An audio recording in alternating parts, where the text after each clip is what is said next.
こは南伊豆町入間漁港です。晩秋の一日、南伊豆歩道を利用して秘境千畳敷と太野浜を訪れます。漁港の突き当たりから一旦山道に入ります。滑りやすい急坂があるので気をつけましょう。ここで一回林道に出ます。こちらは丸葉グミの花。実がなるのは来年の春、甘くて美味しい実です。こちらはゴンズイの実。すぐに林道終点となります。左が千畳敷、右が太野浜。まずは千畳敷に海岸沿いの道を下ります。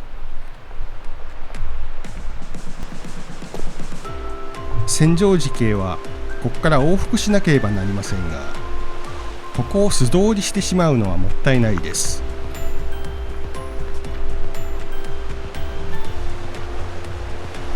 海が荒れているときは波でさらわれる危険があるので潔く諦めましょう。丸葉草藤ですね。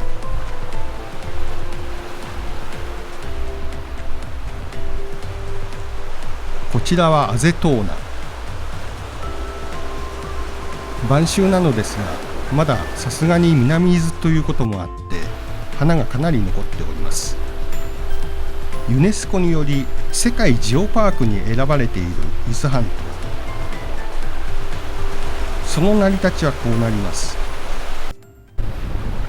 約2000万年前に本州の数百キロ南の海底に火山群が発生しました。この火山群が太平洋プレートに乗っかって移動し、約100万年前に本州にぶつかってできたのが伊豆半島です。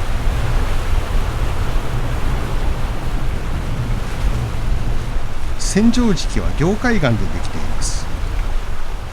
この凝灰岩は海底に積もった火山灰が堆積して高温にさらされて変成した岩です。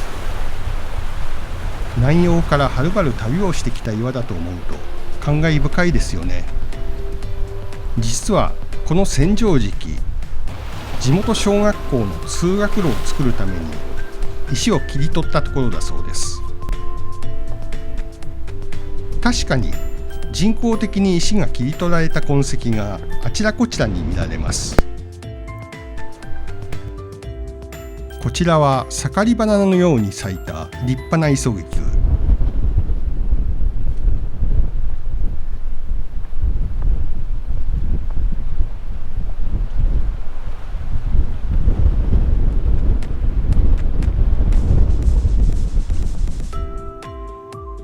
千畳敷の奥に面白い景観があります。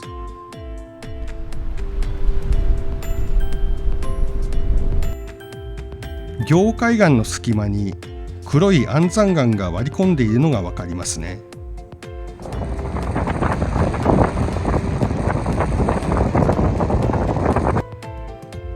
マグマが噴出した跡だそうです。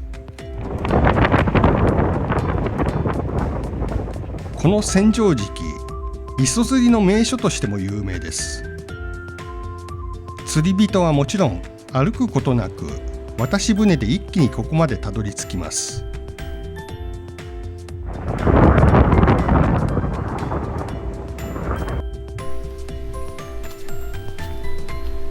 南伊豆歩道は伊豆半島の南部の海岸沿いに延々と続く遊歩道です。南伊豆町、松崎町、下田市が整備していますが、決して楽な道ばかりではないので、しっかりとした装備で臨みましょう。特に足元は底の厚いトレッキングシューズを履いていかないと後悔することになると思いますよ。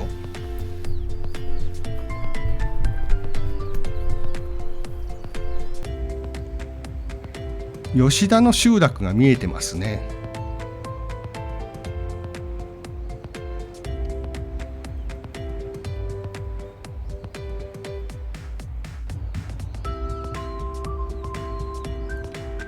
この南伊豆歩道ですが、年に 2,3 回草刈りが行われています。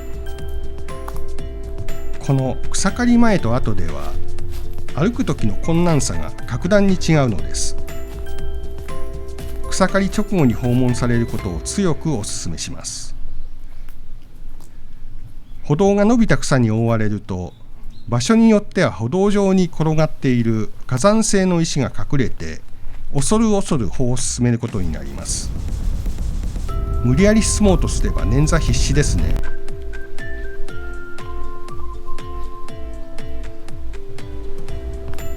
草刈りの予定は南伊豆町のウェブサイトを注意深く見ておくと公開されている場合があります。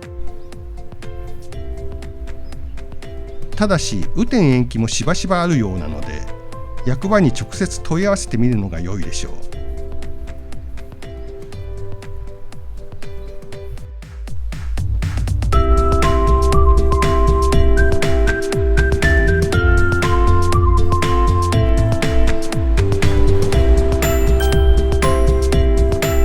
太の浜が見えてきました。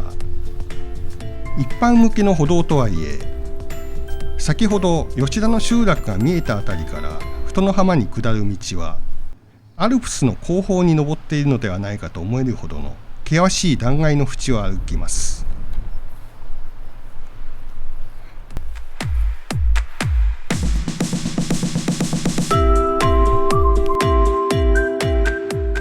それぞれの小島にはすべて釣り人が。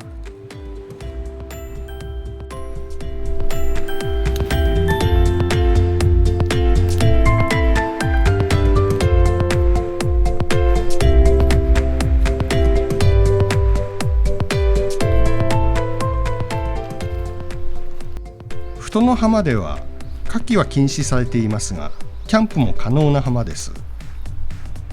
ゴロゴロの大きな丸石の浜。ただこの場所に限ったことではないのですが、結構漂着したゴミも多いです。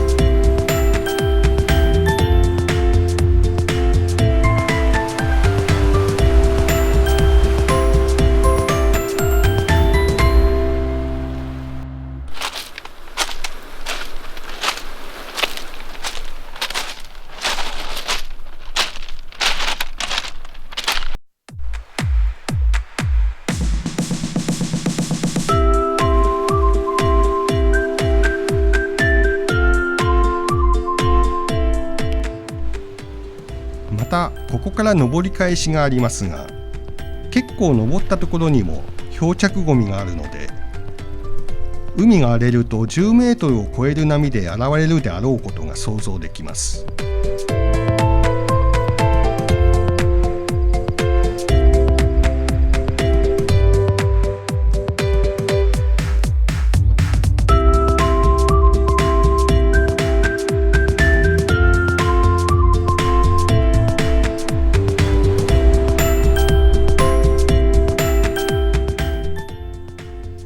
枯葉を挟んだ沢ガニに遭遇しました。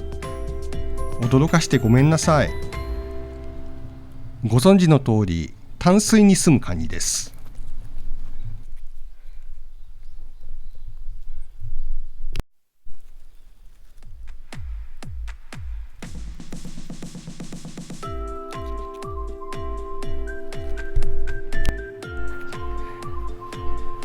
実は動画には撮れませんでしたが、目の前に大型の鹿が現れました。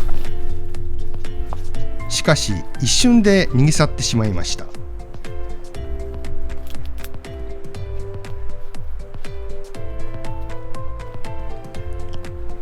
鹿は人を全く怖がらないものもいれば、速攻逃げてしまうものがいて、かなり地域によって差がありますよね。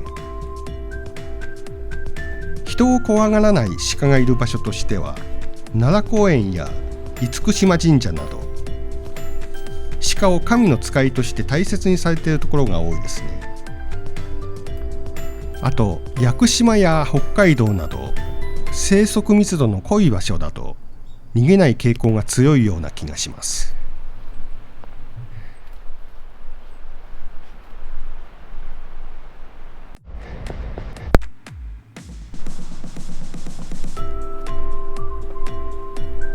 この辺りもかなりの高度感ですね。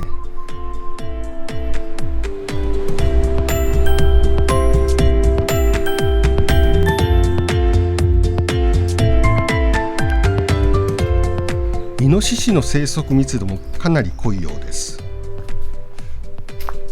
イノシシは鋭い牙を持っているので、見かけても距離を取るようにしましょう。吉田の海岸に着きました。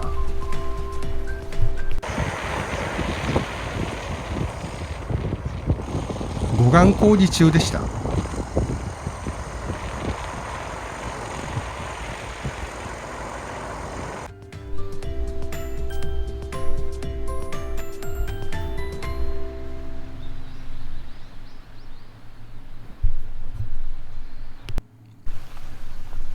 少し内陸に吉田白鳥神社があります。